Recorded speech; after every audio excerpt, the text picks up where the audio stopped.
മനസ്സ് എന്നത് പ്രകാശമാണ്. ആ പ്രകാശം പരമാത്മാവിൻ്റെ മനസ്സാണ്.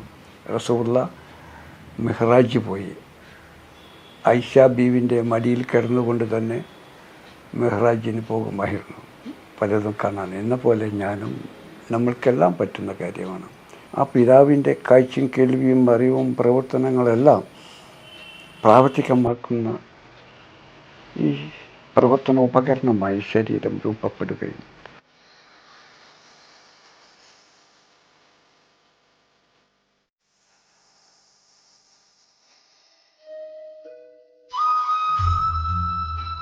മനസ്സ് എന്നത് പ്രകാശമാണ്. ഏറ്റവും വേഗതയിൽ സഞ്ചരിക്കുകയും മനസ്സ് ചിന്തയിലൂടെയാണ് വിഹായസിലേക്കും വിദൂരങ്ങളിലേക്കും എല്ലാത്തിൻ്റെ ആഴങ്ങളിലേക്കും ഇറങ്ങിച്ചെന്ന് മനസ്സ് എല്ലാം കണ്ടെത്തി അറിഞ്ഞ് പറയുന്നതും അനുഭവിക്കുന്നതും പ്രകാശ മനസ്സാണ്. മനസ്സെന്നത് പ്രകാശമാണ്. എന്നപ്പോൾ തന്നെ ഞാൻ പറഞ്ഞത് ആ പ്രകാശം പരമാത്മാവിൻ്റെ മനസ്സാണ്. ആ മനസ്സിലൂടെ ആണ് ഈ പ്രപഞ്ചം ഉണ്ടായതും ആ മനസ്സ് തന്നെ ബീജമായി തൻ്റെ ഗർഭമായ ഭൂമിയിലേക്ക് ഇറങ്ങുന്ന ദൃശ്യമായ നമ്മുടെ മനസ്സ് ദൈവ മനസ്സ് തന്നെയാണ്. അതാണ് ആ പ്രകാശം ഇറങ്ങി വന്ന് സൂറത്ത് നജ്മ് എത്രാമത്തെ 53-ാമത്തെ സൂറത്ത് നജ്മിൽ ഖുർആനിൽ അള്ളാഹു പറയുന്നു, വൻ നജ്മി ഇദാ ഹവാ സഹേബക്കും. ആ പ്രകാശ നക്ഷത്രം ഇറങ്ങി വന്നതാണ് നിങ്ങളുടെ ആൾ. അദ്ദേഹത്തിന് വഴി പിഴച്ചതോ അബദ്ധം പിഴഞ്ഞതോ അല്ല. അദൃശ്യനായ അള്ളാഹുവിൻ്റെ ആദ്യ മനസ്സാണ് ആ പ്രകാശം. ആ പ്രകാശം മനസ്സിലൂടെയാണ് പരമാത്മാവ് ഈ പ്രപഞ്ചത്തെ സൃഷ്ടിക്കുകയും അതിലെ സകലമാനത്തെയും ആ പ്രകാശം മനസ്സ് തൻ്റെ ഗർഭമായ ഭൂമിയിലേക്ക് ഇറങ്ങി വന്ന് മനുഷ്യരൂപത്തിൽ ദൃശ്യമാവുന്നതും. എന്നിട്ട് ഈ മനുഷ്യ മനസ്സാണ് എല്ലാത്തിൻ്റെ ഉള്ളിലേക്കും വിഹായസിലേക്കും ആഴങ്ങളിലേക്കും ചെന്ന് എല്ലാം കണ്ടെടുക്കുന്നതും സൃഷ്ടിച്ചെടുക്കുന്നതും. ഈ പ്രപഞ്ചത്തിൽ മനുഷ്യരൂപത്തിലൂടെ എന്തൊക്കെ സൃഷ്ടിച്ചോ, എന്തൊക്കെ ഉണ്ടാക്കി കണ്ടെത്തിയോ, ഇതൊക്കെ പ്രകാശ മനസ്സിൻ്റെ ദൈവിക മനസ്സിൻ്റെ പ്രവർത്തനങ്ങളാണ്. ഈ ദൈവിക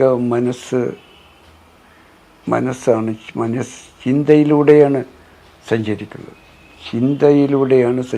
ഈ ചിന്തയ്ക്കാണ് ബുറാക്കെന്നും ഖുർആനിൽ മുഹമ്മദ് സഞ്ചരിച്ചത് ജിബ്രീൽ എന്നും ബുറാക്കെന്നൊക്കെ പറയുന്നത് നമ്മൾ ഈ ചിന്തിച്ച് ആ വസ്തുതയിലേക്ക് ചെന്ന് എത്തുന്നതാണ്. ഇതിനാണ് മെഹ്റാജ് എന്നും പറയുന്നത്.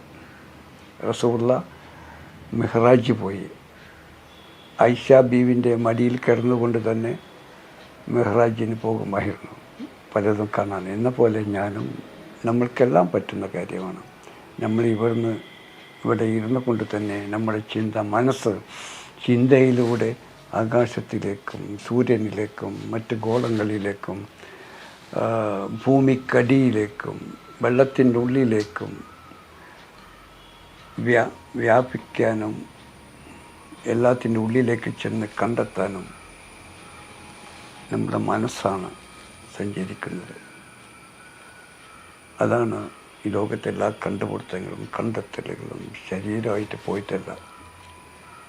എല്ലാം മനസ്സ് പോയി കണ്ട് അറിഞ്ഞ് പല മഹാത്മാക്കളുണ്ടല്ലോ. ഐൻസ്റ്റീനും ഐസക് ന്യൂട്ടനും അതുപോലെ അനവധി ആളുകളും കണ്ടെത്തിയ ആളുകളൊക്കെ അവരെ മനസ്സാണ് എല്ലാം കണ്ടെത്തുന്നതും സൃഷ്ടിക്കുന്നതും.